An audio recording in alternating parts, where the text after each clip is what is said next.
Well, holy relationship is relationship where you there's this joy and love and happiness, but all sense of demand, all sense of desire to get.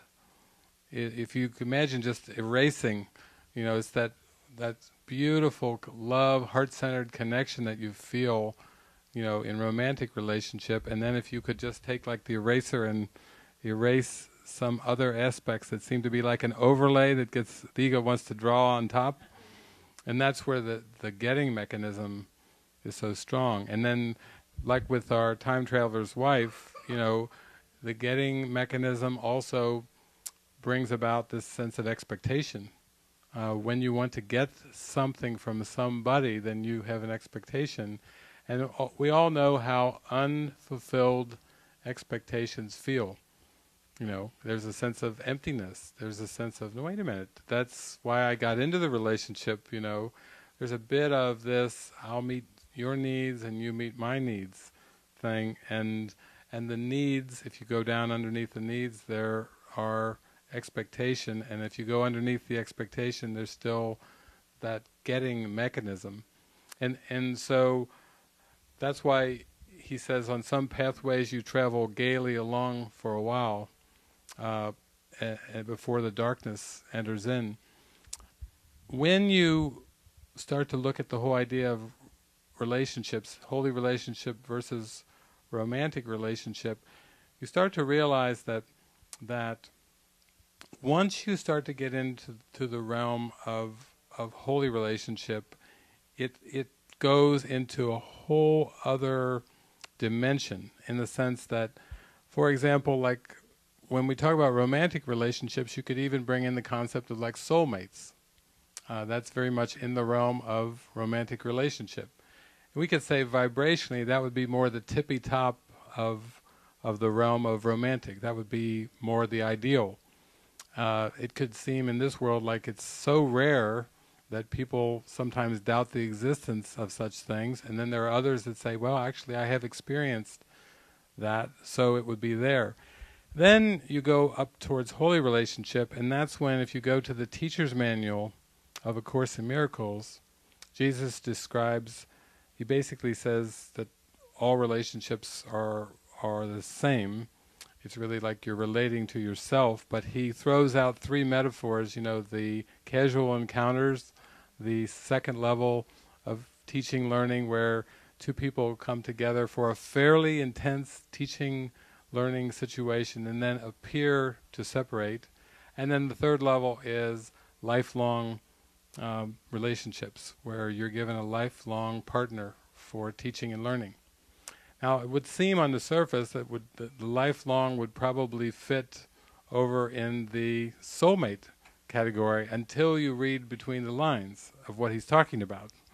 Because when you read between the lines and you say, wait, this can't be a soulmate relationship, the two, may find that there are hostilities between them, and he says, perhaps for life. Hostilities, perhaps for life.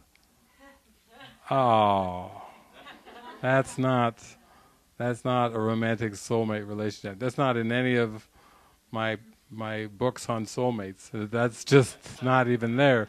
So he's like pointing to, it's higher than that. And he says that, but if they decide to learn it, the perfect lesson is before them and can be learned. It comes off on an optimistic note, but the way he's describing it, it's not describing it in terms of romantic soulmates. So you kind of get that sense a little bit from like Helen Schuckman and Bill Thetford. Their roles in terms of worldly roles, where they were at Columbia University.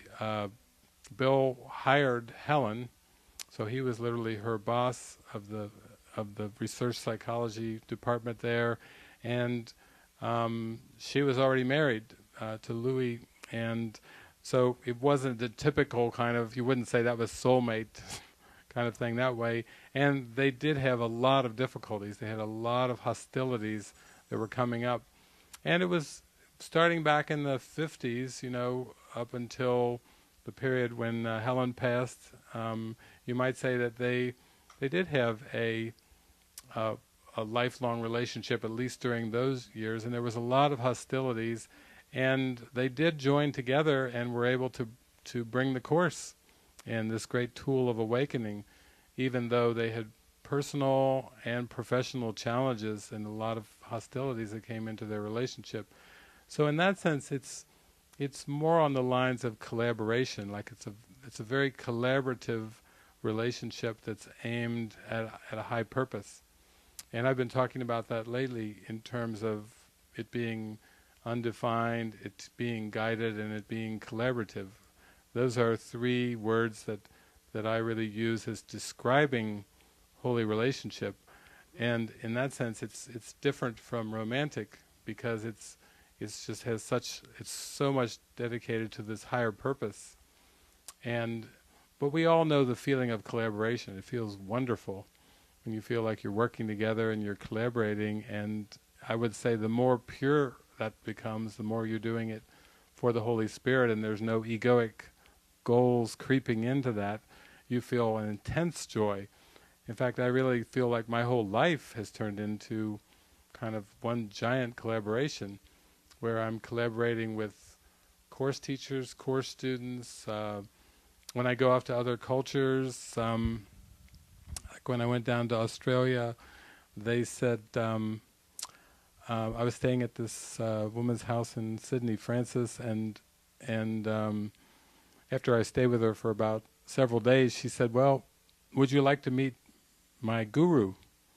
And I said, "Oh, that sounds like a lot of fun." And so she said, "Well, my guru has a kind of a combination name between Isis and Ra.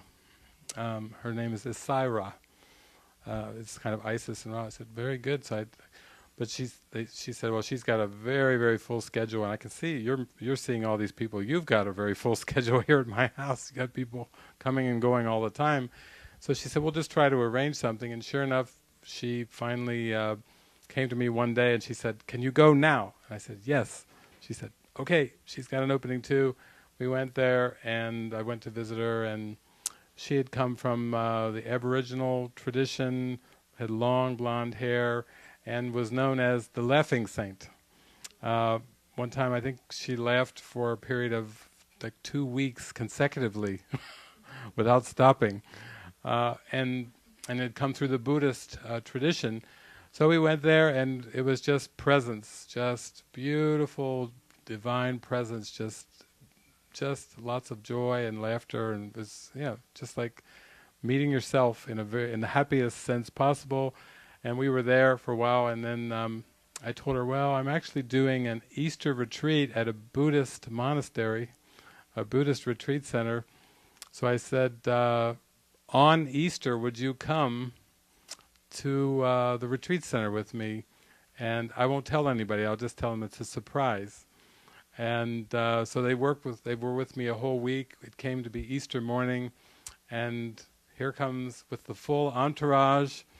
The whole thing came in, glowing, happy, and they got a couple chairs, so I sat down next to her, and they even had a nice white furry blanket so her feet wouldn't have to touch the ground during the talk and so forth. And she scooted it over. She said, "You want some of my blanket?" I said, "Yes, I will."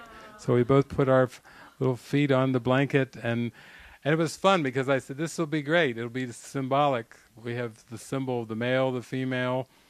Easter at a Buddhist retreat center." I said, "This feels like a divine orchestration of just sharing, sharing, sharing."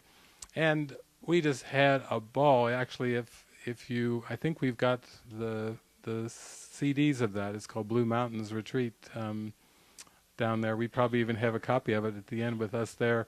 And it was fun, because I do remember at one point she burst into laughter, and everybody started laughing. And there was a woman who'd been with me the whole week, and she just kept waving her arm and going, "Stop! Stop! This is hurting my cheeks." And the Isai-Ra just was like, No. The laughter is not hurting you. It's like, so it was really beautiful, but that's just an example of collaboration, uh, she actually had a Buddhist nun who was they said her, her, her name is Leilani, and she was her chief executive assistant. And I just looked at my friends and I said, how come I don't have a chief executive assistant? But we just were so playful with the whole thing.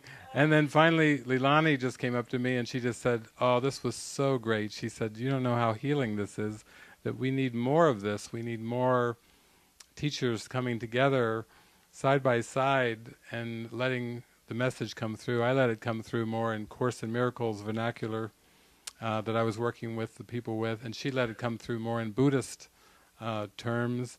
And there was just this joy and union and love and oneness and laughter, which is what the experience is about. It's not about this versus that. It's just an experience. And so I feel like that's the way my whole life has gone. It's very much collaborative. I'm always, whether it's a Course in Miracles teacher like Gary Renard and I doing something together in Hawaii, or John Mundy and I did something together, different ones, or from other teachers in other traditions. I often get invited when I'm traveling to ashrams, and it's kind of fun. I enjoy going to ashrams and going in there, and just, it doesn't matter what the vernacular, what the language is, love is the same. So to me, that's one of the distinguishing factors of holy relationship. It is highly collaborative, where personal differences are completely set aside, and you just yield into that experience of the love radiating. That's really what it's all about.